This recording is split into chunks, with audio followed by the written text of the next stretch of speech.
Assalamualaikum warahmatullahi wabarakatuh. Apa kabar Anda? Terima kasih ibu-ibu. Saya sebelumnya ingin mengucapkan selamat datang untuk ibu-ibu Majelis Taklim Anissa, pengurus Pusat Bayangkari di Studio Metro TV. Terima kasih untuk kedatangannya ibu. Kembali kita bertemu di Tafsir Al-Misbah, membahas mengenai surah Al-Araf. Saya Hilbram Dunar bersama Pak Quraish Shihab. Assalamualaikum Pak Quraish. Kita akan membahas lebih lanjut kali ini mulai dari ayat ke-85 Pak Quraish. Tapi sebelumnya, kalau kemarin Anda sempat melihat bahwa Pak Quraish sudah membahas mengenai surah Al-Araf ini terutama mengenai ketika azab didatangkan kepada kaum Nabi Lut yang melakukan hubungan sesama jenis, ya, hubungan seks sesama jenis, Pak Quraish. Selanjutnya apa yang akan kita bahas? Ya. Kali ini kita akan bahas tentang Nabi Syuaib. Ya. Bagaimana beliau menghadapi kaumnya, apa petuah-petuahnya dan lain-lain sebagainya. Baik, silakan Pak Quraish. Baik. Bismillahirrahmanirrahim. Jadi sebelum ini kita sudah menjelaskan bahwa suratul A'raf itu berbicara tentang keesaan Allah, berbicara tentang kenabian, dan berbicara tentang hari kemudian. Itu intinya. Nah, dalam konteks berbicara tentang kenabian itu, ada beberapa nabi yang disebut kisahnya secara singkat di sini. Nabi Nuh, Nabi Saleh, Nabi Hud, Nabi Lut. Nah, kali ini kita akan bahas Nabi Syuaib. Nah, baik, kita lihat ayat kita ini menyatakan A'udzubillahi minasyaitonirrajim. Bismillahirrahmanirrahim. Wa ila Madyana akhahum Syuaiba. Dan kepada penduduk Madyan saudara mereka Syuaib. Madyan itu sebenarnya nama dari satu orang, kakek dari suku yang tinggal di situ. Orang ini, Madyan itu adalah anaknya Nabi Ibrahim. Nah, kita secara umum orang mengenal bahwa Nabi Ibrahim itu punya dua istri kan. Si Hajar melahirkan Ismail, Sarah melahirkan Ishak. Sebenarnya di dalam sejarah itu dikatakan beliau punya 3 istri. Satu lagi bernama Qaturah. Qaturah ini itu melahirkan Madyan. Jadi ini kepada mereka ini, kemudian dia tinggal di situ, anak cucunya tinggal di situ, suku atau anak cucunya itu merupakan suatu suku tersendiri, itulah yang diutus kepada mereka Syuaib. Ya. Nah, mereka ini tinggal di sebelah tenggara Sinai, itu di Laut Merah. Kita bisa katakan antara di Teluk Akabah, antara Ailah dan itu di Timur Tengah deh pokoknya, oke, di Yordan sana, berbatasan dengan Saudi Arabia. Jadi Nabi dulu pernah lewat di sana, pernah lewat di tempat mereka ini.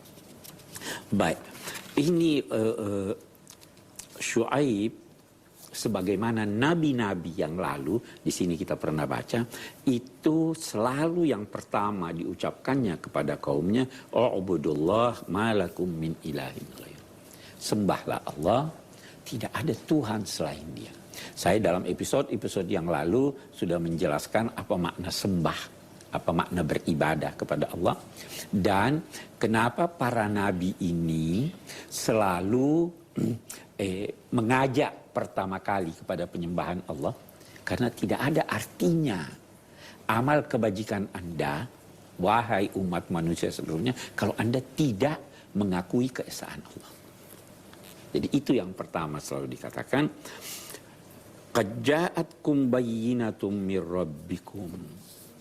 Sudah datang kepada kamu bukti yang jelas dari Tuhan yang memelihara kamu. Nah, setiap nabi itu bawa bukti kebenaran kenabiannya. Nabi Syuaib juga bawa bukti kebenaran kenabiannya. Nabi Musa bawa bukti kebenaran kenabiannya. Nabi Isa, setiap nabi ada bukti kebenarannya. Itulah yang dinamai mukjizat. Oke. Kita kalau masuk ke suatu rapat, kita katakan saya utusan si A. Perlu bukti enggak? Perlu surat mandat enggak? Iya, Pak. Harus. Mana mandat Anda? Nabi juga begitu. Saya utusan Allah. Mana mandat Anda? Mana bukti bahwa dia yang mengutus Anda? Jadi selalu Nabi Muhammad itu buktinya yang paling jelas adalah Al-Quran. Oke, kita tidak akan bicara soal itu sekarang. Setelah berpesan kepada kaumnya agar supaya menyembah Allah Tuhan yang Maha Esa dan menyampaikan bukti-bukti kenabiannya itu, beliau berpesan. Pesannya, fa'auful kaila wal mizan. Sempurnakanlah takaran dan timbang. Ini masyarakatnya ini rupanya masyarakat pedagang. Sempurnakan takaran dan timbangan, wala tabkhasun nasa asya'ahum. Jangan mengurangi hak-hak orang. Nanti kita akan ada di Al-Quran, wailun lil mutaffifin alladzina idza talu 'alan nasi yastawfun wa idza qaluhum wa wazanuhum yukhsirun. Celakalah orang-orang yang mengurangi timbangan. Kalau dia minta ditimbangkan, dia minta lebih.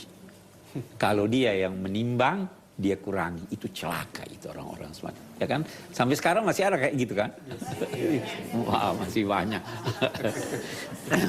Baik. Wala tabkhasun nasa asya'ahum. Setelah menyatakan sempurnakan takaran dan timbangan, dia tambahkan lagi, jangan kurangi hak orang.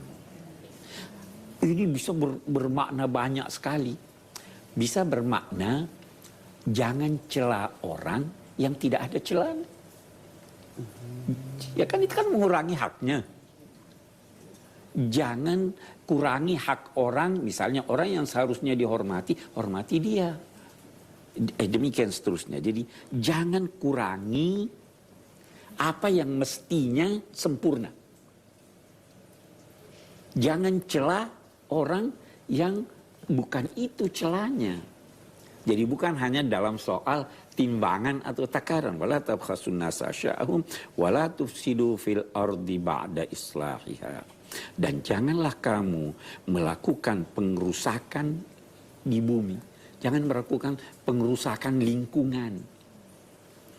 Setelah Allah melakukan perbaikan di sini. Ini alam raya ini sangat-sangat indah, sangat-sangat sesuai untuk kita huni. Mestinya kita kembangkan itu, kita beri dia nilai tambah, jangan dikurangi nilainya. Ya kan? Gitu. Wala tufsidu fil ardi ba'da islahiha. Dzalika khairun lakum in kuntum mu'minin. Yang demikian itu lebih baik buat kamu kalau memang kamu orang-orang yang beriman. Ya, saya kira kita ini dulu. Ya. Baik, jangan kurangi hak orang. Adalah sebuah kalimat sederhana, tapi memiliki arti yang begitu luar biasa. Lebih lanjut akan kami hadirkan kepada Anda beberapa saat lagi. Jangan kemana-mana. Kita lanjutkan lagi tafsir Al-Misbah yang merupakan rangkaian dari program Berkah Cahaya Ramadan di Metro TV. Saya Hilbram bersama Pak Quraish, surah Al-Araf ayat 85 dan seterusnya yang sedang kami bahas di sini. Kita lanjutkan Pak, silahkan. Baik.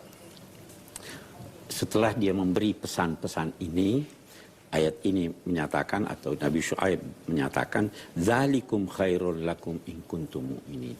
Yang demikian itu lebih baik buat kamu kalau kamu beriman. Baiknya di mana nih? Kan? Oke. Baiknya di dunia dan di akhirat. Mari kita lihat baiknya di dunia sepintas lalu. Kalau seorang berbelanja di suatu tempat, lantas dia temukan bahwa timbangannya kurang, kira-kira dia mesti mau belanja ke sana? Kehilangan langganan. Ya kan? Itu paling tidak di dunia ini. Ya toh? Kalau saya jujur padanya, memberikan hak-haknya, melayaninya secara baik, dia jadi langganan saya, dan akhirnya perdagangan saya akan lancar. Nah, di akhirat tentu demikian juga. Nah, dikatakannya in kuntum mu'minin, kalau memang kamu beriman. Karena apa? Ada hal begini. Ada orang meninggalkan keburukan, tidak memperhitungkan soal akhirat. Dia boleh jadi tidak beriman, dia ini. Ya, ada orang-orang boleh jadi dia tidak beragama, pokoknya dunia saja ini. Ada orang-orang meninggalkan keburukan, didorong oleh kepentingan pribadinya. Ya kan? Ada orang perokok. Berhenti merokok. Kenapa berhenti? Demi kesehatan saya. Bagus kan? Tetapi yang lebih baik lagi, meninggalkan keburukan itu karena Allah. Saya mau dapat ganjaran di akhirat. Siapa yang bertobat, hendaklah dia bertobat karena Allah. Supaya dia dapat yang di sana. Nah, untuk beriman mendapat yang di sana, perlu percaya hari kemudian. Ya kan? Perlu percaya ada hari esok. Nah, kita kembali lagi, kita lihat nih tadi. Keesaan Allah, kenabian, dan kepercayaan akan hari esok. Itu ayat kita. Baru dia lanjutkan. Wala taq'udu bikulli siratin tu'iduna wa tasudduna an sabilillah. Jangan kamu duduk. Jangan kamu berada di setiap jalan kebaikan untuk meneror orang. Untuk menakut-nakuti orang. Kamu menghalangi orang untuk melakukan kegiatan di jalan Allah. Jadi saya beri contoh menakut-nakuti. Ada satu orang mau sedekah, jangan kamu sedekah, nanti kamu jatuh miskin. Nakut-nakuti enggak itu? Cukup sekian simpan untuk ini.